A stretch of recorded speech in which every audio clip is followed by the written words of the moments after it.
And so, folks, now we're going to go into something like Stalinist Russia. And I don't just say that for effect. I want listeners to understand, and Joe's experienced it, the establishment that's in control is just as bad as Stalinist communist. Absolutely. And I'm telling you, folks, your life means nothing to them. They enjoy hurting you. Joe Banister, I want to try to shut up, though, because I'm ranting here. I want to hear from you how the fight's going to expose the IRS as an investigator, what the IRS really is, some of the new things that are coming up, and take some phone calls with Joe Banister, and we'll plug your websites. Joe, when I was thinking about you a few weeks ago, the big question I wanted to ask you about was the MIAC report, which I'm sure you've read and seen, and all these other federal reports that are put out where they say mainline libertarians, constitutionalists, those protesting the Fed, it turns out we have the Army spying on us. You're mentioned in some of these documents. Other people are mentioned. There's a whole bunch of them here. They mention the We the People Foundation, which is just out educating. And then everywhere we go, we have police and security guards come up in D.C., New York. Just happened in Kansas City. They're 150 yards away from the private Federal Reserve building. And the federal security guards in little Nazi outfits come over and say, we're going to arrest you if you don't tell us who you are and then leave. It's just, this isn't freedom. What's the process with the police and military right now with these reports? A, are they buying them? And then B, how do they deal with the reports saying there's no such thing as a New World Order global government? The conspiracy theorists, terrorists believe they're going to set up a Bank of the World. And then meanwhile, that's being announced all over the news that it is happening. I mean, how do police and military deal with the doublespeak? Well, as I'm sure you're aware, Alex, there's a hierarchy in most law enforcement agencies, right? You got the people at the top who are, I shouldn't be broad brushing, but I mean largely bought and paid for. Then you have the rank and file people who live regular lives like you and me. And what the ivory tower hierarchy wants is that the rank and file will just read these memos, these pamphlets, these training manuals, and that's their only source of information. And that's, I think, what the hierarchy wants, and it's what they expect. But fortunately, with the Internet, and because there are still plenty of rank-and-file people that have brains and use them, they go out and they find other information, or their friends and relatives and neighbors share information with them. And they just use their own, God-given cognitive skills to say, wait a second, somebody's lying to me. And that's exactly what happened to me. Fortunately for me, I had a number of years outside the IRS before I went in there. So when I went in there, it was such a culture shock, unlike people that might, graduate from college and go right into the IRS and spend a career there. So I had a perspective just because I was out in the real world, researching tax law, dealing with clients who were having, tax struggles, or finding that the IRS was absolutely destroying them for no good reason. I mean, when I first got my job at the IRS, part of my background investigation was an audit. They audited me for 3 years, and the auditor actually tried to accuse me of cheating on about $10,000 worth of tax. So I had to put my thinking cap on and fight an IRS auditor just to get a job with the IRS, and I ended up getting a $1,000 refund because I found out I was even too conservative. But that, they told me before the audit that they're going to treat you just like they do every other taxpayer, and boy, they sure did. They wanted to rip me off. But I mean, that's not the case now. Geithner was told you got to pay back this $100 and something thousand. He says, no, I'm not going to do it. And then now they have a Treasury Secretary who doesn't pay taxes, and it's come out that most of Obama's administration just doesn't bother to pay, and that under the last few administrations, they've gotten rid of most of the IRS enforcers against big international corporations where all the money's at, and that they're pointing them at blue-collar people. I guess just to waste their time.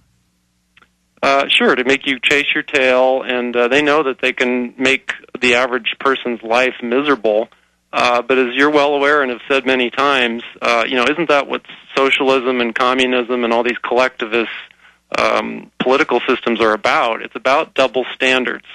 right? Yes. The people, they get into power claiming that we're going to make everything equal and everybody happy, and then as soon as they're in power, they don't walk the walk. They don't live the way everyone else lives, and that's the lie that you are so good at telling people. And God bless you for doing it. Oh, I'm not that good at it, Joe. But I mean, what I'm not good at is controlling myself, though. I mean, I'm getting sick of these people. And I don't know. For me, Alex, I just love listening to you. You get people's heart pounding, and darn it, I think you got to use something to get people out of their easy chair. And I think I can tell you're sincere, and I think people can tell that. You can tell when someone's sincere. You're sincerely upset. You're sincerely worried about your fellow man, and so am I. And that's why we do what we do. Well, let's come back and get into solutions and where all this goes and take some calls. I'm just getting more and more upset. And by upset, it's a quickening. I know they're getting ready to stage more terror. I can just see all the pieces coming together.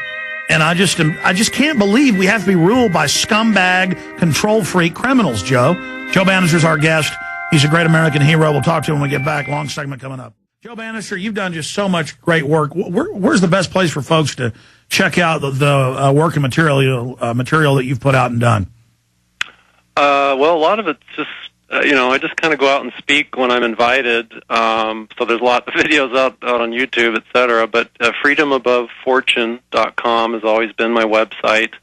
There's a mailing list that people can join there. If they are concerned about lists, go get a throwdown address on Yahoo and join the list. But I do send out alerts and updates as to what's going on, at least from my neck of the woods. And so freedomabovefortune.com, along the left-hand side, there's all kinds of good information there. I'm planning on releasing some videos about protecting your rights and the IRS and their bag of dirty tricks, what kind of dirty tricks they pull out to people. Hey, when you beat them, when they arrested you or indicted you for telling people about the fraud, and it went to trial, can you just briefly recap what happened there, and then what they did when you beat them? They started investigating me. I resigned in '99. They started investigating me criminally in 2001. November of 2004, I was indicted and arrested by agents I used to work with. 2-hour car ride up to Sacramento to the U.S. Marshals lockup. Did they put you in handcuffs? They cuffed me. They cuffed me in the front and gave me some water. They were real kind to me. What did they say? Hey, Joe, we're here to arrest you. You've been talking. You're not allowed to do that in America. Yeah, well, they came into my house with guns drawn, and my attitude, which is so funny when they put my name in these reports and things. I kind of thought of it like a training exercise. I laugh because when I was at the IRS, Alex, as I say, I was at least a Second Amendment supporter. I was aware of that. And so I had bumper stickers in my cubicle that said, fear the government that fears your guns, and the experts agree gun control works, with the pictures of Stalin and Mao. And so whenever we'd have training exercises, they'd make me the tax protester. And I would get hit with the soap pellets. So when they came to arrest me, I really just kind of pictured myself in another training exercise. Showed my hands. I knew the drill because I trained it many times, and off I went. But the prosecutor tried to keep me in jail, saying that I was a flight risk, and the judge looked at him like he was a nut because there was no evidence that I was. So the judge released me, and I had about 7 months to prepare for my trial, which was in June of 2005. I was charged with conspiring to defraud the United States of America and for preparing 3 false amended tax returns. They didn't address my personal situation whatsoever. They were trying to join me to a client and claim that our efforts to get a refund from the IRS was a conspiracy and involved false tax returns. Now, the thing is that the IRS lays out what it claims is the correct way to do things with them, and that is to pay the tax first and sue for a refund. Well, we went chapter and verse in exactly what they lay out to sue for a refund, and that's what myself and my client were prosecuted for. to conspire against the United States for following the IRS's rule book and seeking a refund. And the jury, they're in Sacramento, California. I learned talking to them after I was acquitted. They were just astounded that this case was even brought against me, because all of the evidence kept showing what a good guy I was. I mean, what a good CPA I was. I was going to bat for my client. Everything that I submitted was right out of their own manuals, right out of the regulations, right out of the statutes.